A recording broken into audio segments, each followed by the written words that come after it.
Chères Anésiennes, chers Anésiens, crise sanitaire. Qui d'entre nous aurait pu prédire tout début 2020 que notre quotidien aurait été bouleversé à ce point?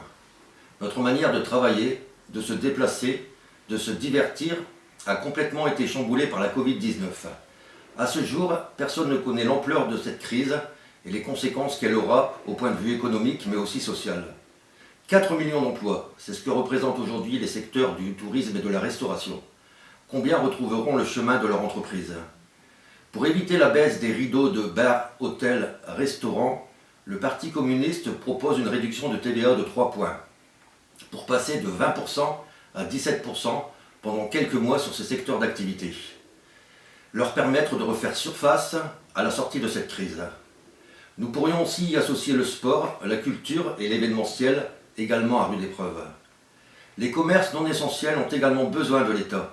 Il faut déployer des fonds et des volets spécifiques pour une revitalisation commerciale des cœurs de villes et villages.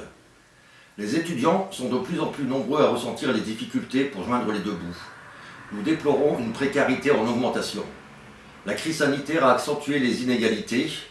Une enquête établit que 74% des étudiants avaient rencontré des difficultés financières et que la moitié avait du mal à payer son loyer ou même à s'alimenter correctement.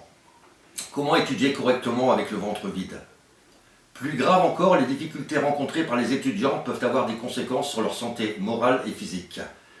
Un tiers d'entre eux a renoncé à se soigner et 23% confient avoir eu des pensées suicidaires. Il est urgent de renforcer la protection sociale de ces étudiants en mettant en place un revenu visant à leur garantir une autonomie financière. Que dire également des jeunes non qualifiés ayant des difficultés pour accéder à l'emploi avant cette crise? Il sera urgent de renforcer les crédits alloués aux missions locales et à Pôle emploi afin de rendre effectif un accompagnement digne de ce nom et l'accessibilité aux formations qualifiantes.